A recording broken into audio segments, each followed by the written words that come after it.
Ya. Con la grabación. Si estoy bien así y miran bien la pantalla, no tengo problema. Si no, la voy a agrandar, pero no sé si al agrandar la van a ver bien la pantalla. A ver, voy a hacer el clic de agrandar y voy a ver si puedo avanzar. Si ustedes ven eso, ven la siguiente diapositiva o se ha quedado congelada en la primera.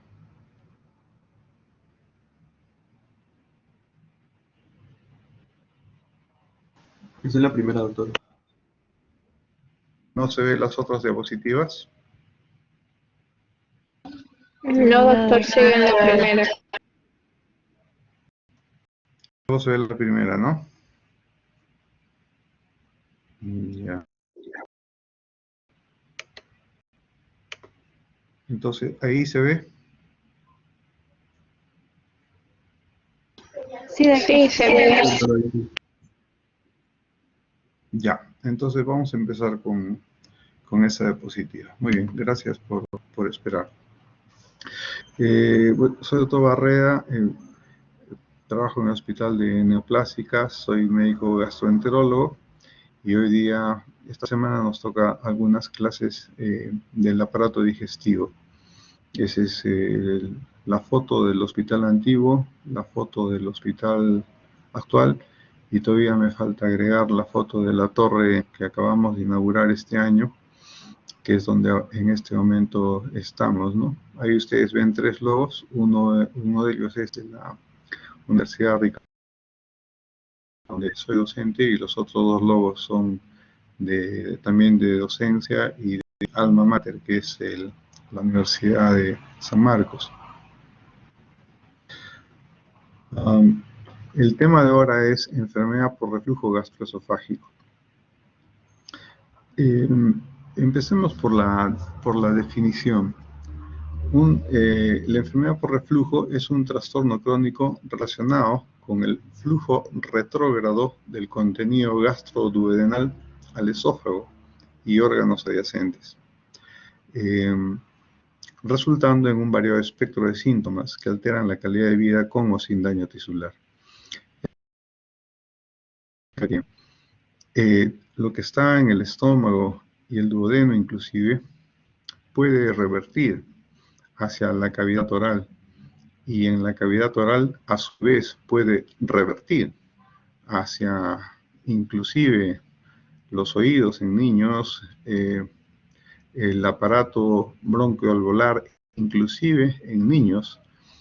Deben saber que hace muchos años atrás no se conocía el tema del reflujo en niños, en lactantes. Entonces, se pensaba que tenían asma. ¿Por qué? Porque se les daba de la leche y se les echaba. Y el casi 30-40 por los niños tenían asma, pero no era asma, era reflujo de la leche. Entonces ahora, cuando a una madre se le entrena para dar de lactar, se le recuerda las posiciones, la posición para dormir, la posición para descansar, las horas de la lactancia, etcétera, etcétera. Y ya no se confunde en lo posible en un tema que aparentemente era asma, cuando era y es básicamente un reflujo en un lactante por un tema de la ingesta de lácteos, ¿no? Por ponerlo en perspectiva, pero la enfermedad por reflujo significa algo patológico. Otra cosa es que todos nosotros tenemos un poquito de reflujo en cualquier momento de nuestras vidas, sobre todo a estas horas, ¿no es cierto? Usted se ha comido un tacu-tacu, un arroz con pato y en este momento está escuchando la clase del doctor Barrera, seguro que tiene pues arcadas, ¿no es cierto? Usted tiene reflujo porque por la hora, ¿no es cierto? Así que no se preocupe, eso es normal. Otra cosa es la enfermedad por reflujo, ojo. Nosotros trabajamos en esta área del reflujo, ¿no es cierto? Recordemos el área, el esfínter esofágico superior. Tenemos luego el cuerpo esofágico, más o menos de 18 a 24, y luego el esfínter esofágico inferior. Miren ustedes que para que algo salga del estómago hacia la boca, ¿no? Tiene que pasar por dos esfínteres, ¿me entienden? O sea, dos esfínteres. Entonces, no es tan no es tan sencillo que una persona tenga reflujo, ¿no? Significa que esos dos esfínteres deben estar funcionando de alguna manera que no esté muy bien, ¿no es cierto? Y además hay que tomar en cuenta una serie de otros factores. De eso se trata la clase. Acá comparto con ustedes, ¿no es cierto? Unas fotos que son muy bonitas, que son estas de aquí. Este es el esófago normal. Si ustedes miran las diferentes fotos, es algo así como que hemos tomado fotos de diferentes partes del esófago. Tiene 20 centímetros, hemos tomado fotos. Y recuerda a alguno de ustedes, por ejemplo, las fotos del centro, como si fuese un fondo de ojo, ¿no? Les recuerdo como si fuese un fondo de ojo. Pero a diferencia del fondo de ojo, siempre ustedes acá al centro van a tener el lumen, la luz, ¿no? La luz del intestino, la luz del esófago, ¿no? Y la última foto, o sea, hacia abajo y a la derecha de ustedes, ahí se encuentran a la área de la unión esófago-gástrica, es decir, el esfínter esofágico inferior. ¿Notan ahí cómo se cierra el lumen? Comparen ustedes otras fotos que el lumen está abierto, ¿no es cierto? Si bien hay contractilidad, peristaltismo, miren ustedes esa última foto, ¿no? Ese esfínter está cerrado. Cuando este esfínter eventualmente se abre por alguna razón que no sea fisiológica, sino que sea patológica, entonces comprenderán que lo del estómago se va hacia la boca, ¿no?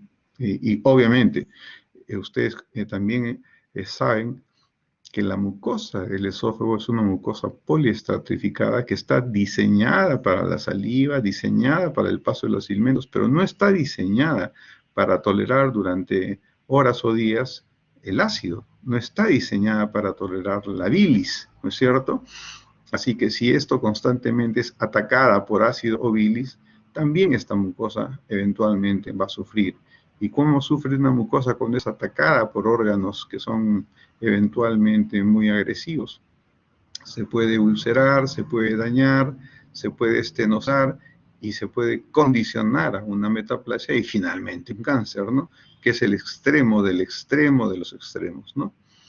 Muy bien, sigamos entonces con lo que es la definición. Fíjense ustedes qué es lo que estamos recalcando desde el inicio de la clase. Una cosa es reflujo y otra cosa es enfermedad por reflujo. Y esos son eventos completamente normales. Es el flujo retrógrado del contenido gástrico hacia el esófago. Eso es habitual, es normal que una persona lo tenga en momentos después del alimento durante el día, ¿no? O no lo tenga, no es una obligación tenerlo. Pero si uno lo tiene y lo siente, eso está en rangos más o menos normales. Pero la enfermedad por reflujo es otra cosa. El ERGE, ¿no? Es la disminución de la calidad de vida debido directamente a los síntomas del reflujo. Es decir, que la vida se te hace cuadritos, ¿no es cierto? ¿Por qué? Porque duermes sentado, 3 de la mañana, te quema el alma, te quema la pared del esófago, constantemente apesta tu boca, te duele, tienes que ir al médico, además se asocia a estilos de vida también, uno está medio gordo, está en pandemia, traga en la madrugada, entonces, ¿qué pasa? La persona sufre. El organismo, si ustedes exigen a su organismo más allá de lo que más o menos fisiológicamente está establecido, el organismo reclama porque sufre. ¿Cómo reclama el organismo? ¿Acaso su corazón le habla, su esófago le habla, su músculo le habla, etcétera? No, no, no, no. Reclama con síntomas, ¿me entienden? Y los síntomas son el dolor, el fastidio, el trastorno digestivo funcional, en este caso del aparato digestivo, ¿no? Es como si saliera pues un grupo de gente a gritarle a usted, oye, trátame bien, trátame con cuidado, trátame con respeto, no abuses, ¿no es cierto? De eso se trata en este sentido, en lo que es un aspecto fisiológico, lo que es un aspecto patológico. Entonces, ¿de dónde viene la esofagitis por reflujo? obviamente es una consecuencia del reflujo patológico. Pero también existe, esto es bueno que lo sepan, que puede haber un reflujo clínicamente positivo, es decir, que la persona, doctor, me arde, me quema, tengo pirosis, ay, siento pues que una sensación de los gringos dicen burning, ¿no? Burning, ¿no? Para Alejandro Toledo sería burning, ¿no? Pero es burning, es una quemazón, ¿no es cierto? Entonces, ergue endoscópicamente negativa significa que usted tiene el reflujo patológico, pero sin embargo no tiene lesiones en la mucosa esofágica, visibles endoscópicamente. ¿Qué lesiones son esas? Se erosiona tipo arañazo de gato o se ulcera, ¿no es cierto? Entonces, sí existe un reflujo patológico, pero que usted ingresa con el endoscopio y la verdad que no ve ninguna lesión. Probablemente estos pacientes son un poquito más fáciles de tratar y tienen un mejor pronóstico, ¿no?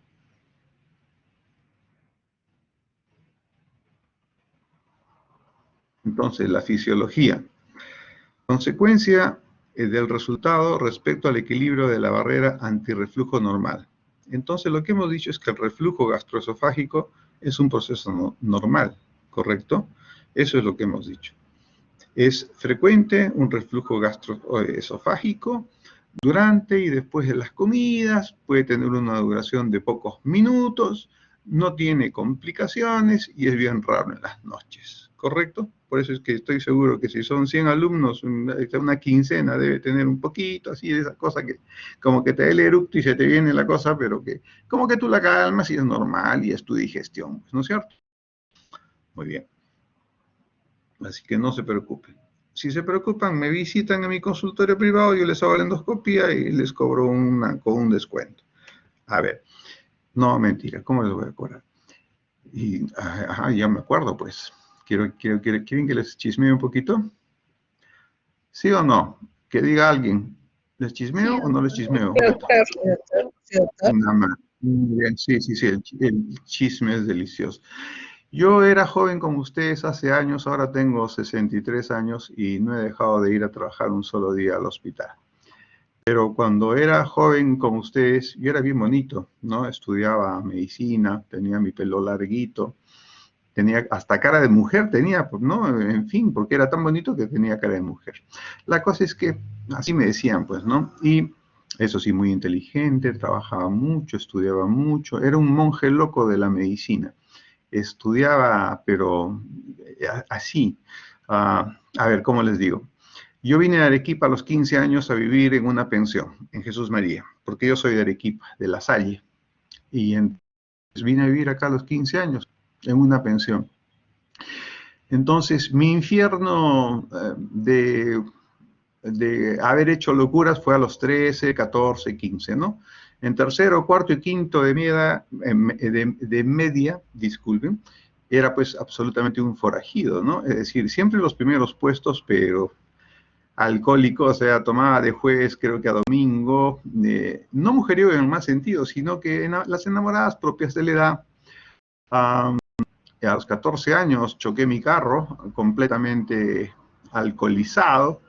Es decir, pero mis padres siempre tenían ese equilibrio de que, oye, este está en los 5 primeros puestos, es presidente de su promoción, está en el coro del colegio, integra la selección de básquet de su colegio, pero es un borracho de porquería, que no sé qué, se llega a las 3 de la mañana tirado. Bueno, en fin, hacían el balance y echan las sumas y las restas como que yo salía ganando. ¿Por qué les cuento esto? Porque así fue mi vida. Sin embargo, cuando vine a Lima a una pensión solito a los 15 años para estudiar en San Juan, resulta que entré y me convertí en un monje loco, porque yo veía que mis alumnos y amigos y colegas de primero, segundo año de medicina, era la época en que ellos recién salían pues en la universidad a la Costa Verde, a la Herradura, a los bares de Barranco, se desataban. Y yo ya eso lo había pasado a los 13, 14, 15 años, ¿no? Entonces, monje loco significa que para mí sábado y domingo mi fiesta estaba en los libros, ¿no? Entonces, a eso me refiero como monje loco. Y luego me encontré con una pareja de amigos, uno limeño y uno de Huaraz.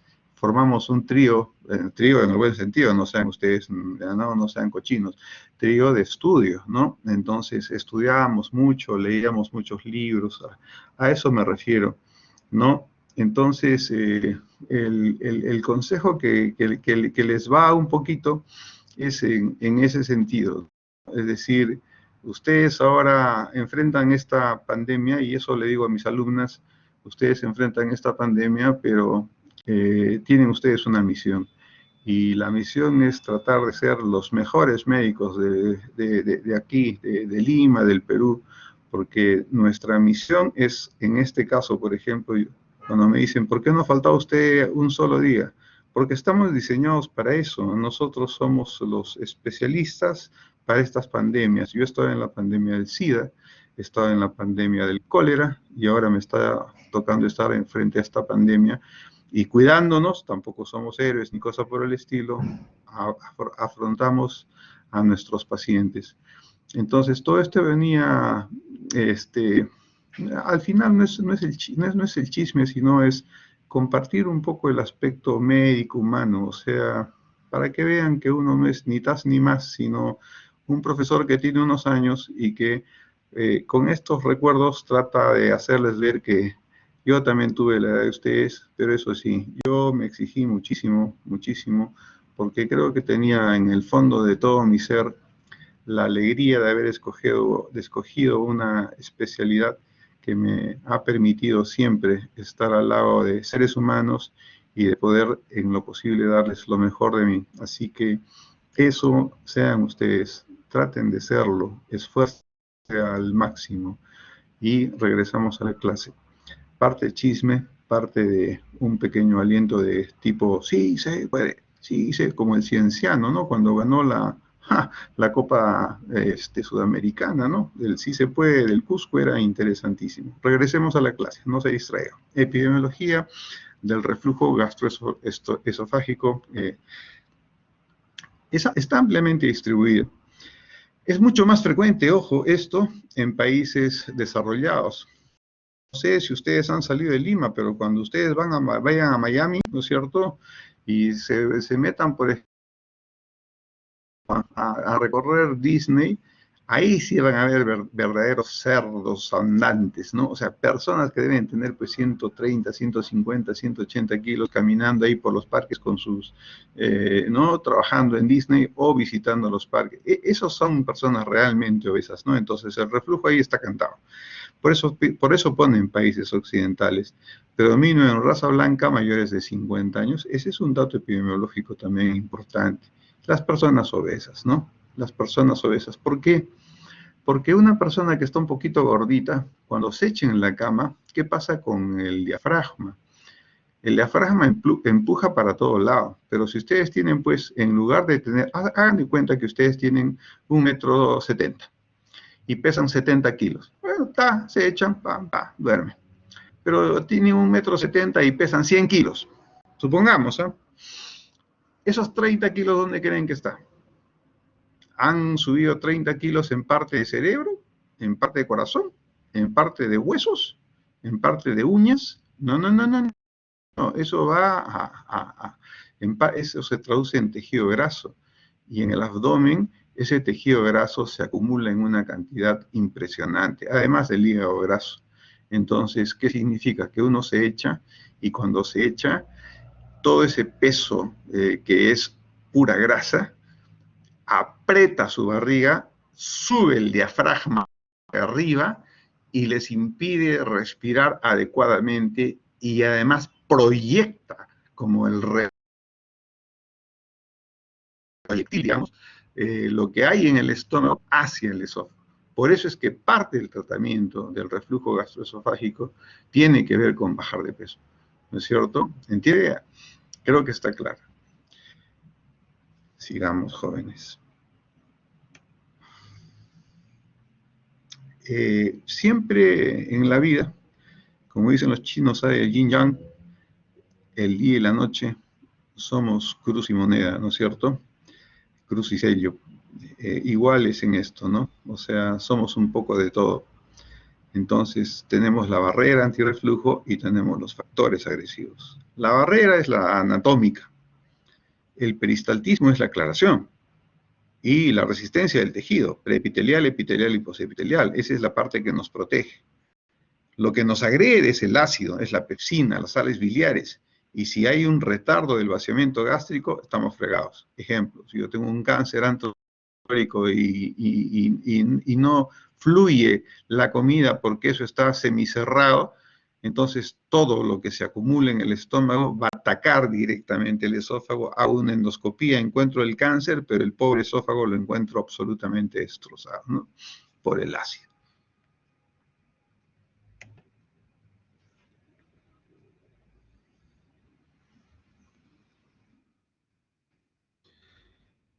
La barrera anatómica, mucho no tengo que decirles porque nosotros sabemos que este es un área muy sencilla. Está el esfínter esofágico inferior, que lo están viendo allí. Está el ligamento freno-esofágico, ¿no es cierto? Está el ángulo de His y la crura diafragmática, ¿no? Esa es la barrera anatómica, ¿no? ¿Cómo se da el aclaramiento del esófago? El aclaramiento esofágico consiste en la capacidad del esófago para vaciar con rapidez el contenido gástrico refluido. En eso consiste el aclaramiento esofágico, ¿no? En cuanto al volumen, expulsa todo el contenido del esófago. Residual, se neutraliza el ácido del contenido del proceso anterior. Es decir, que tiene capacidad para eliminar cualquier resto que haya de alimentos en el esófago y tiene la capacidad para neutralizar eventualmente si hay ácido, si hay jugos biliares, ¿no? En este aclaramiento participan tres factores: la gravedad, la saliva y las contracciones del esófago. Por eso es de que ustedes van a ver más adelante, y algunos de ustedes probablemente lo sepan, parte del tratamiento de una persona con enfermedad por reflujo gastroesofágico es subirle la cabecera de la cama. ¿Por qué? Porque mientras duerme hay una acción netamente de gravedad, ¿no? O sea, que duerme, pero como tiene las patas de la cabecera elevadas y la cabecera elevada, entonces el reflujo constantemente tiene un aclaramiento en función directa a la acción. La saliva es evidente y las contracciones del esófago normales también son evidentes. Esto de aquí solamente es para recordar lo que ustedes ya saben, ¿no? La defensa preepitelial con su capa acuosa, la defensa epitelial con su flujo, ¿no?, de bicarbonato, sodio, potasio, y la defensa postepitelial que tiene un componente vascular importante, ¿no es cierto? O sea, ustedes lo saben, solamente se lo coloco para recordarlo, que la resistencia del tejido, esta barra, tiene tres componentes: defensa preepitelial, epitelial y postepitelial. La fisiopatología, naturalmente, es multifactorial. Como muchas de las enfermedades de nuestro organismo, las causas son multifactoriales. Son bien raras las causas que tienen un solo factor. En el caso del reflujo gastroesofágico es multifactorial. Ejemplo, falla en la barrera antirreflujo. Ejemplo, incompetencia del esfínter esofágico inferior. ¿Se acuerdan esa foto donde estaba bien cerrado? Imagínense que ahora está medio entreabierto. Reducción del aclaramiento esofágico, ¿no es cierto? Es decir, falla peristaltismo, ¿no? Acá está hipotonía del esfínter esofágico, puede ser superior o inferior. Acá está la gordura que les decía, aumento de la presión intraabdominal. ¿Y qué tal si tienen una hernia hiatal? Tener una hernia hiatal es sinónimo de tratamiento quirúrgico y es una puerta abierta a la hernia hiatal para que todo lo que hay en el estómago se vaya directo al esófago. Hernia hiatal hasta que se demuestre lo contrario, sobre todo cuando tiene una dimensión mediana a grande, es una puerta abierta para que haya un pasaje de los alimentos, del ácido, de la bilis, hacia el esófago. Entonces, hernia hiatal, en condiciones ideales, es tratamiento quirúrgico vía laparoscópica. Ese es el manejo. Ahora, a una señora pues de 75 años, diabética, hipertensa, con Parkinson, con 50 patologías y tiene hernia, a ver, tendré que estar loco para mandar la cirugía. Simplemente le doy omeprazol mañana y noche, le pongo posición antirreflujo, dieta, etcétera, etcétera, y no la toco. Pero si tengo yo una persona de 20 o 25 años que tenga reflujo patológico con hernia o sin hernia y que no lo puedo manejar médicamente, ese sí es un candidato a cirugía laparoscópica, ¿no? O sea, el grupo etario importa, interviene, ayuda en la toma de decisiones. Otros factores, como hemos dicho, que es multifactorial. Disminución del vaciamiento gástrico. O sea que si el estómago no me está funcionando bien y hay un retardo en el vaciamiento gástrico, ¿hacia dónde se va la comida? ¿Hacia dónde se va el ácido? ¿Hacia dónde se va la bilis? ¿Se va para arriba o se va para abajo? ¿No es cierto? Y cuando se va para arriba, ahí me viene pues el reflujo, ¿no? Ya estoy hablando como mexicano, hay mucha novela mexicana de Netflix, pues. Hay también aumento del volumen refluido y fármacos y alimentos modificadores del esfínter esofágico inferior. Es decir, que hay fármacos y alimentos por ejemplo, el chocolate, fármacos, ejemplo, ahora en una tabla, pero si quisiera hablar, es la menta también. La menta, el chocolate y el licor son tres elementos que hacen que en algunas personas este esfínter esofágico inferior se aperture más de la cuenta, más de lo debido. Ojo que siempre estos son factores dados en general, es decir, recuerden que en medicina no los mismos factores afectan a las mismas personas. Esa es la magia de la medicina, ¿no? Por eso es que al final caemos en que nosotros tenemos que individualizar a los pacientes, pero cuando estudiamos tenemos que estudiar con aspectos de tipo epidemiológico, es decir, lo que abarca a la mayor parte de la población. Y aún así tenemos en ambas colas de la curva epidemiológica un grupo de gente a la cual no ingresa lo que estamos analizando. Fisiopatología. La extensión y severidad de la injuria debido al reflujo depende obviamente, de la frecuencia y la duración, ¿no es cierto? No es lo mismo tener el ácido 1 minuto a tenerlo 15, 20, 30 minutos. Volumen y potencia, es decir, la concentración y la capacidad del mismo esófago de hacer su limpieza, ¿no? Entonces acá se ve en una diapositiva muy bonita lo que habíamos visto hace un rato, es decir, factores agresivos, bilis, pepsina, el ácido, las enzimas, etcétera, y factores defensivos, el aclaramiento, ¿no es cierto? Cuando esta balanza se inclina hacia los factores agresivos, disfunción del esfínter esofágico inferior, incompetencia de la barrera, hipotonía, etcétera, etcétera, entonces vendrá definitivamente los síntomas. Es por eso que acá tenemos en este gráfico el esfínter inferior, el diafragma, el ligamento freno esofágico. Y esta es la bendita hernia.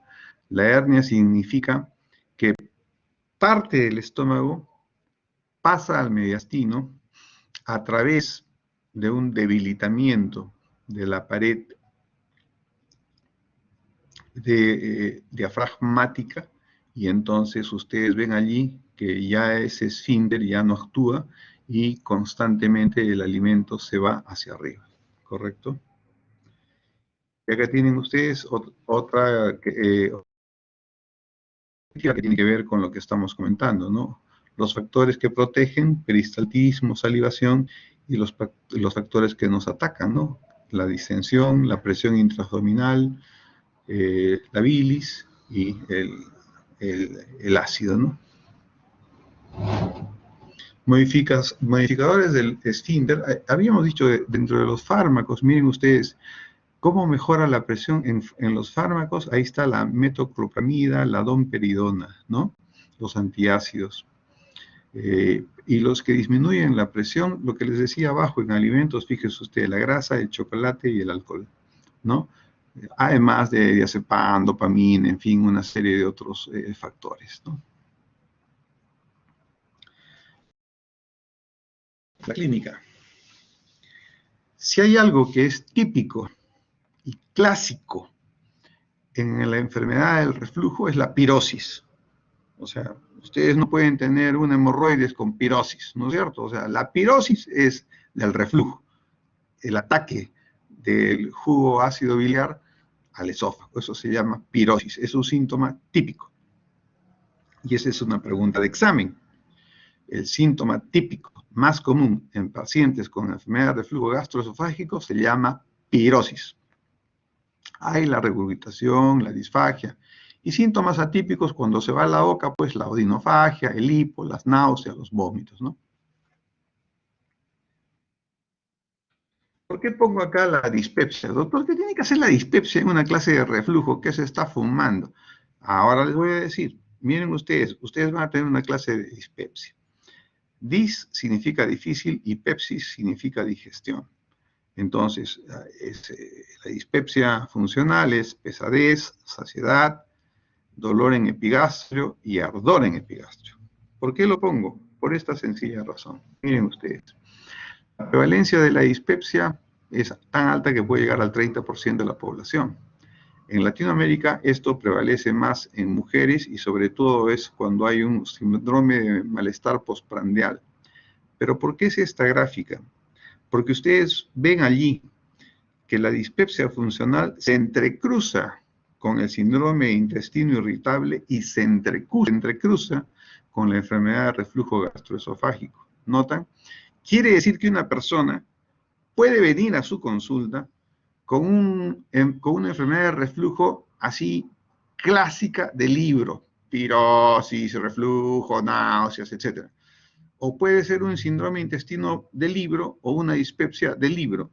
Pero hay un grupo de pacientes, ¿no?, donde además de tener la pirosis, el paciente tiene digestión lenta, tiene acidez del estómago, se estreñe, le duele la barriga, tiene balonamiento. ¿Se dan cuenta? O sea, los pacientes no son máquinas IBM, doctoras. Los pacientes, doctoras, en esta época tengo que decir, doctoras y doctores, ¿no es cierto? Porque si no, en fin. Entonces, los pacientes vienen con sintomatología compleja. Esta diapositiva les recuerda a ustedes de que hay, así como hay síntomas típicos, hay síntomas entrecruzados. Lo que va a mandar en el caso de que ustedes encuentren estos pacientes es su capacidad de juicio diagnóstico y además los análisis que hagan y finalmente un diagnóstico que tenga que ser definitivo, pero a mediano plazo. Muchas de estas patologías nosotros las hacemos a lo largo de 6, 12, 18 meses, en el sentido de que no tengan nada malo, hacemos un seguimiento y ya tenemos un diagnóstico mucho más consistente. Esta diapositiva, porque ustedes verán allí que se ve la pared del esófago, las terminaciones nerviosas, la unión que tienen las células entre sí, ¿no es cierto? La presencia del ácido pepsina, el bicarbonato que está en el lumen, ¿no es cierto? Y la estrechez o no de la unión entre las células. Fíjense esta diapositiva y comparen con esta. Ahí está ya, hay una ruptura de esa unión entre las células, y el pasaje de la bilis y del ácido del lumen hacia el interior, y hay dolor, porque fíjense ustedes cómo están afectadas las terminaciones nerviosas por la presencia del ácido de la pepsina, a pesar de la presencia del bicarbonato, ¿correcto? O sea, esas dos diapositivas son muy didácticas. Como siempre sucede en medicina, la punta del iceberg, ¿no? Es decir, cuando el paciente va a la, porque en general está hasta el queso. Y en esta época, yo cuando veo a pacientes en mi consultorio privado o en el hospital, sé que el paciente está hasta el queso, porque salir, sobre todo no ahora, ya que hay un grupo de gente que ya está vacunada, pero hace 6 u 8 meses, ver pacientes en el hospital o en mi consultorio, en plena pandemia, sin vacuna, yo sabía que ese paciente estaba realmente mal o realmente muy muy angustiado o tenía un problema psicológico y de depresión severo, además tenía alguna enfermedad, un cáncer, que se estaba muriendo, que tenía anemia y había bajado 15 kilos, pero no salía de su casa, ¿no? En el caso acá del reflujo gastroesofágico, los que van al especialista generalmente son los que ya están con síntomas muy persistentes, con complicaciones, etcétera. Pero ¿qué hace la mayor parte de la gente? No, tú estudias medicina, hijita, oye, tú eres, este muchachito, tú eres estudiante de medicina, ya, oye, ¿sabes qué? Me arde la barriga, toma omeprazol, se acabó, ¿no es cierto? Entonces, esa automedicación o el hecho de un tratamiento casero, el tratamiento de la casa, no está mal en el fondo. En general, en muchos de los casos acierta, pero hay un grupo de casos en los cuales es mejor ir al especialista, ir donde una persona que te pueda ayudar de mejor manera. En cuanto a la clínica,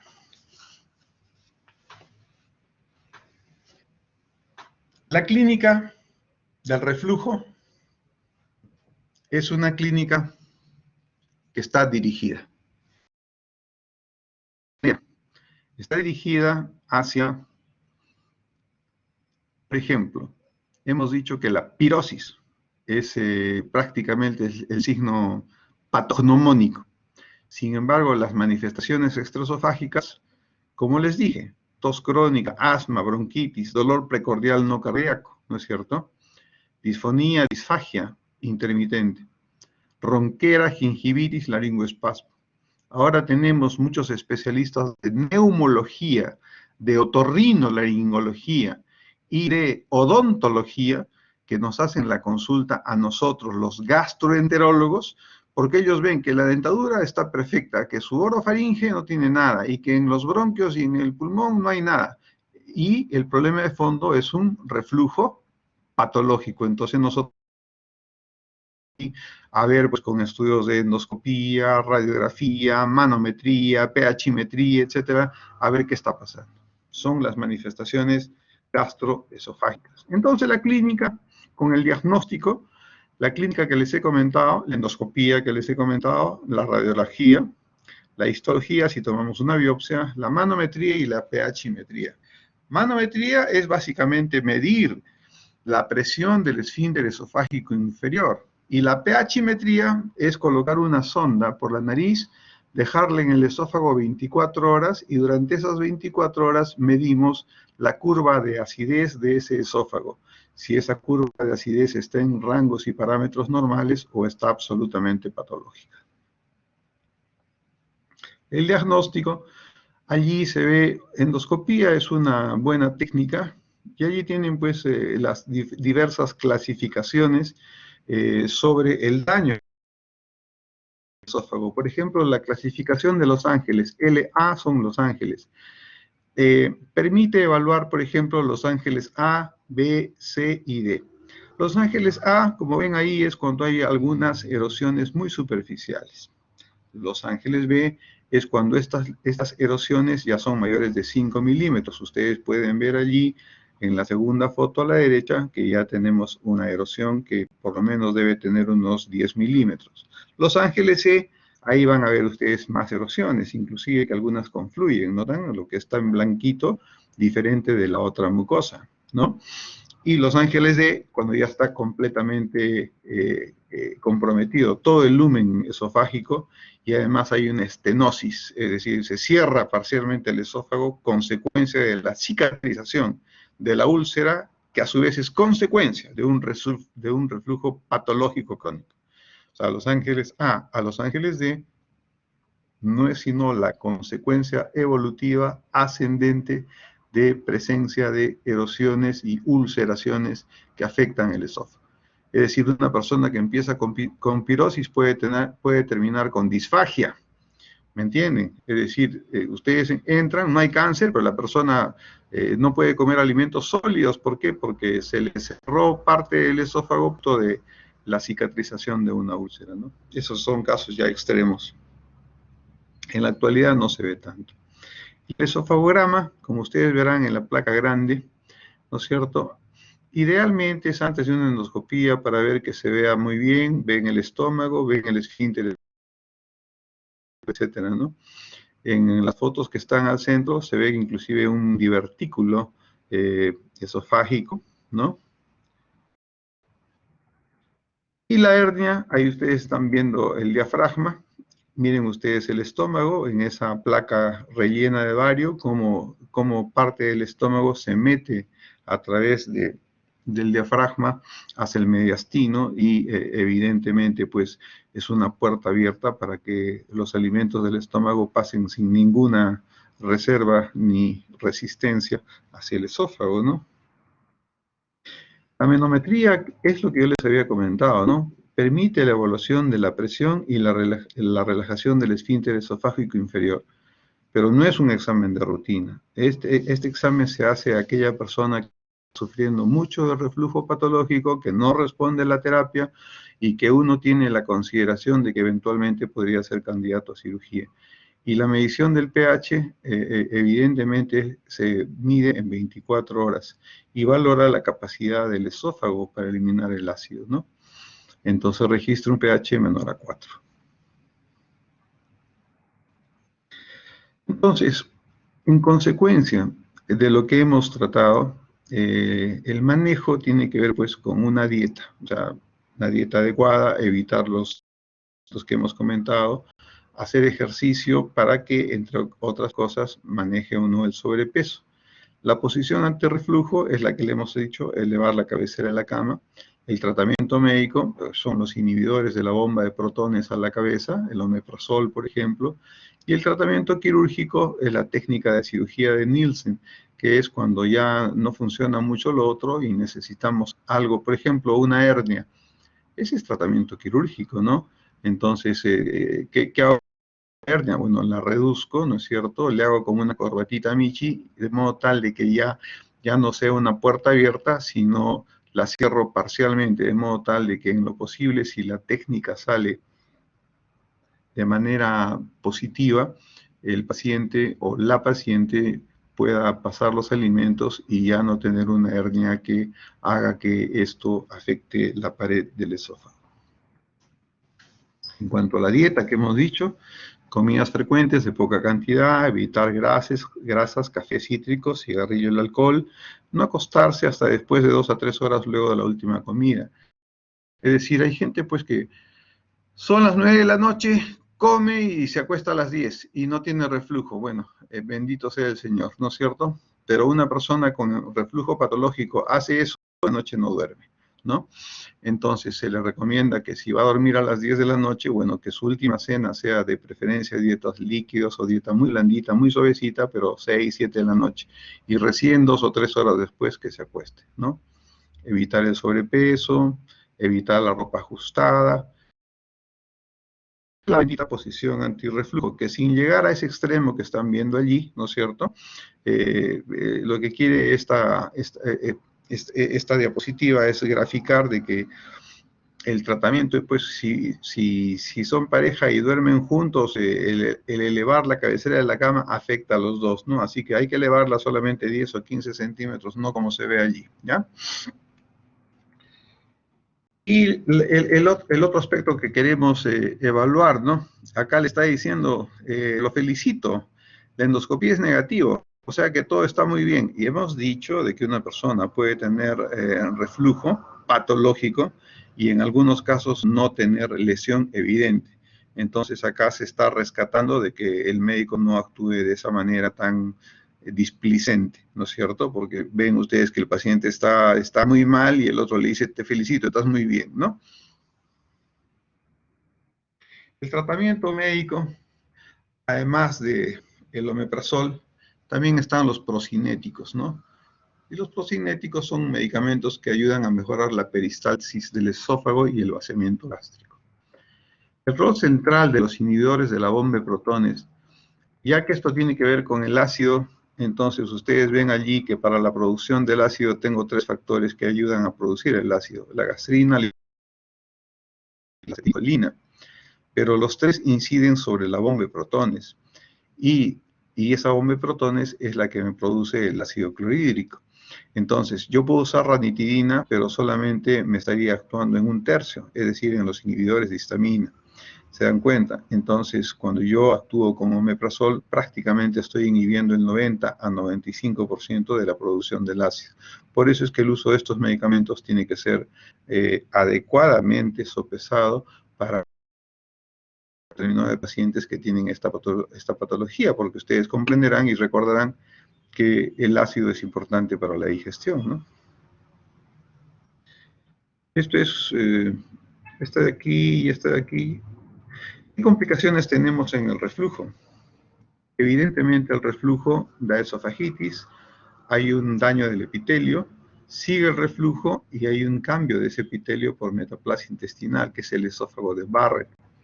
Ahí tienen ustedes el esófago de Barrett, el epónimo aplicado al epitelio columnar que recubre el esófago distal, el cual es adquirido como una complicación debido al reflujo gastroesofágico crónico. Es decir, esto está dañado por una úlcera, esa úlcera cicatriza, pero ya no cicatriza con mucosa poliestratificada, sino con mucosa columnar. Esa mucosa columnar es metaplasia. Esa metaplasia, cuando es intestinal, puede predisponer al cáncer. Y este es un homenaje a Norman Barrett, que en 1957 hizo la primera comunicación del cambio del epitelio distal del esófago por un epitelio columnar. Entonces ahí ustedes ven en esa figurita cómo ese cambio se da y cómo pasa de un epitelio a su izquierda poliestratificado con un epitelio a su derecha que es columnar y que tiene presencia de Glovet cells y además es de metaplasia intestinal. Entonces ahí tienen otras fotos de lo que les estoy comentando de la metaplasia intestinal y ya tienen allí una mucosa de esófago de Barrett, que está bien clarificada con la flecha, tienen ya una posibilidad de desarrollar un adenocarcinoma en la mucosa del esófago de Barrett, consecuencia a su vez de un reflujo gastroesofágico. Esto ya lo hemos visto. El esófago entonces por el reflujo puede tener una esofagitis que va a la metaplasia, displasia y el cáncer. Y el estómago por el Helicobacter pylori puede tener gastritis que va a la metaplasia, displasia y el cáncer, ¿no? Son caminitos bastante seguidos, bastante paralelos. En este caso se ve que hay un riesgo directo de hacer cáncer de esófago en la medida en que el reflujo sea pues muy intenso, con mucha patología, ¿no? Y en cuanto al tratamiento quirúrgico del reflujo, esta es la fundoplicatura de Nissen. Ustedes ven en las tres gráficas de abajo cómo la hernia se le trata, no se corta nada, simplemente se le hace con una corbatita Michi. Hagan de cuenta que ustedes usan una corbata y que el cuello está flojo. Lo único que hacen ustedes es ajustar el cuellito que está flojo con una corbatita. Eso es lo que se hace con la fundoplicatura de Nissen, que es la que ven ustedes abajo en las tres fotos que se está poniendo allí.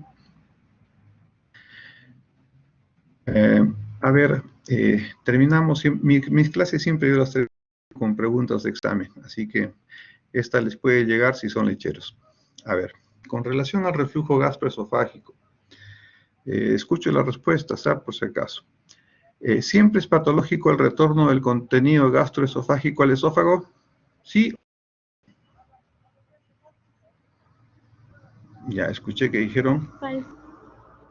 Falso. Falso, doctor. No, no es cierto, así es. Falso. Así es. ¿Por qué? Porque el reflujo del contenido gástrico al esófago hemos dicho que es un evento fisiológico completamente normal. Lo patológico es cuando esto ya se hace crónico y da sintomatología. Muy bien, doctoras. ¿El sobrepeso es un factor limitante del reflujo o es un factor que ayuda al reflujo? Ayuda, doctor. Falso. Así es. Entonces, correcto. ¿La producción normal de saliva previene el reflujo? Correcto, verdadero.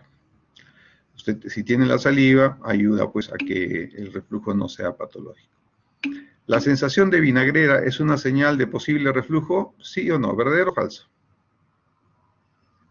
Verdadero. Verdadero. Verdadero. Correcto. Correcto. El esfínter esofágico inferior funcionante, o sea que funciona, ¿ayuda a evitar el reflujo? ¿Verdadero o falso? Verdadero. Verdadero, correcto. Porque un esfínter esofágico inferior ayuda a evitar el reflujo. ¿Por qué? Imagínense ustedes, con un buen esfínter normal evitan el reflujo, pero si tienen una hernia, eso favorece el reflujo. Muy bien, vamos a la siguiente pregunta. Con relación al reflujo gastroesofágico, ¿el vaciamiento gástrico lento predispone al reflujo, verdadero o falso?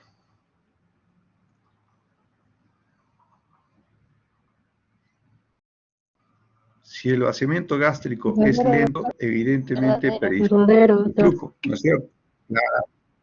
Así es, ¿por qué? Porque al no vaciarse el estómago adecuadamente, se mantiene el ácido y la bilis, y ese ácido y la bilis se va a ir al esófago, correcto. ¿La bilis en el estómago neutraliza el ácido y previene el reflujo? Falso, falso, porque si yo junto ácido y bilis, obviamente voy a masacrar el esófago, o sea que la bilis no neutraliza el ácido, jamás, al contrario, es un agente agresivo, tan agresivo el ácido como la bilis. La pregunta es, ¿la mucosa esofágica tiene una acción protectora por la barrera de moco que produce?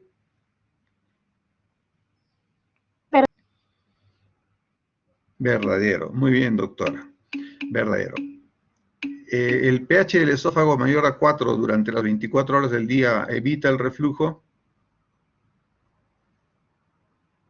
Verdadero, porque dijimos que la pHimetría ayudaba a controlar si este pH bajaba por debajo de 4, ¿no es cierto? Entonces, si ustedes tienen un pH mayor, evidentemente ese pH que ya no es tan ácido va a mejorar la capacidad del esófago en cuanto a su control.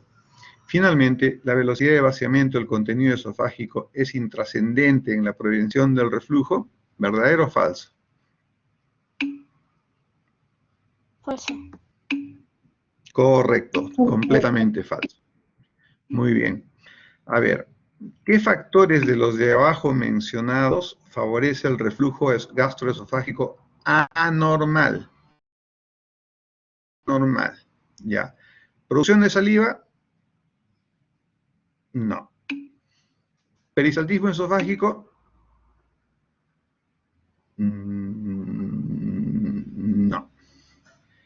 ¿Perímetro abdominal aumentado? ¿Un gordo, gordo, gordo, gordo?